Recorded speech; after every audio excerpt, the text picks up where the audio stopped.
International day of yoga 2026 আন্তর্জাতিক যোগ ব্যায়াম দিবস 2026 ভারতীয় হাইকমিশন কর্তৃক আয়োজিত এই আয়োজনে আমরা আমন্ত্রিত হয়েছিলাম। আমাদের জগন্নাথ হল থেকে আমরা অনেক স্টুডেন্টরা এখানে এসেছিলাম একটি ইয়োগা সেশনে জয়েন করার জন্য। তো আমাদের মতো অনেকে এখানে আসছেন, জয়েন করেছেন বাংলাদেশ থেকে, দেশের বাইরে থেকে, বিভিন্ন দেশের দূতাবাসে কর্মরত বিদেশি নাগরিকগণ সহ অনেকেই ছিলেন এই সেশনে।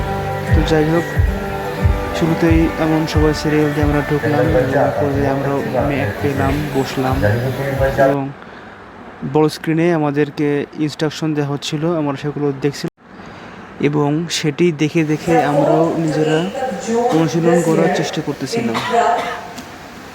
And members of Bangladesh team won laurels for the country by their excellent performance and by winning medals for their nation.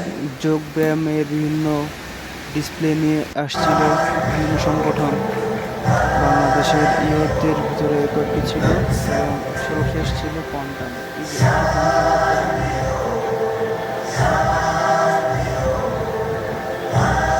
দেখতে পাচ্ছেন ইতিমধ্যে একটি ডিসপ্লে শুরু হয়ে গেল এবং এটি অরিজিৎ সিং এর একটি গুরুত্বপূর্ণ এবং অত্যন্ত সুন্দর একটি গানের তালে তালে ডিসপ্লেটি হচ্ছে। আমি এবার ভাবতেছিলাম যে কপিরাইট খেয়ে যায় কিনা, কারণ গান তো দিলে তো ইউটিউবে তো ফেসবুক থেকে কপিরাইট ক্লেম চলে আসবে।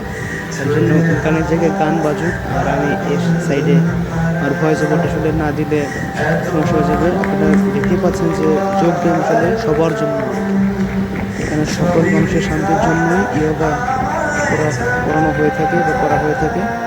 তো আপনারা সবাই যোগ ব্যায়াম করবেন এবং আপনার মেন্টাল এবং ফিজিক্যাল হেলথ দুটি শারীরিক এবং মানসিক স্বাস্থ্য সুস্থ এবং সুন্দর রাখতে অবশ্যই প্রত্যেকেই যোগব্যায়াম করা উচিত। শুধুমাত্র যোগব্যায়াম দিবসেই নয়, অর্থাৎ 21 জুন নয়, আপনারা ডেইলি করবেন।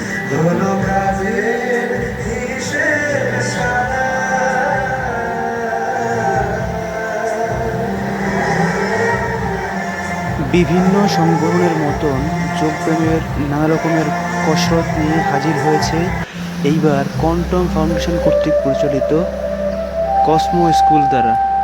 এরা প্রত্যেকেই একজন কোয়ান্টা, অর্থাৎ কোয়ান্টাম স্কুলের স্টুডেন্টদেরকে কোয়ান্টা হিসেবে গণ্য করা হয় এবং তাদের ডিসপ্লেটি অতি চমৎকার হয়েছিল।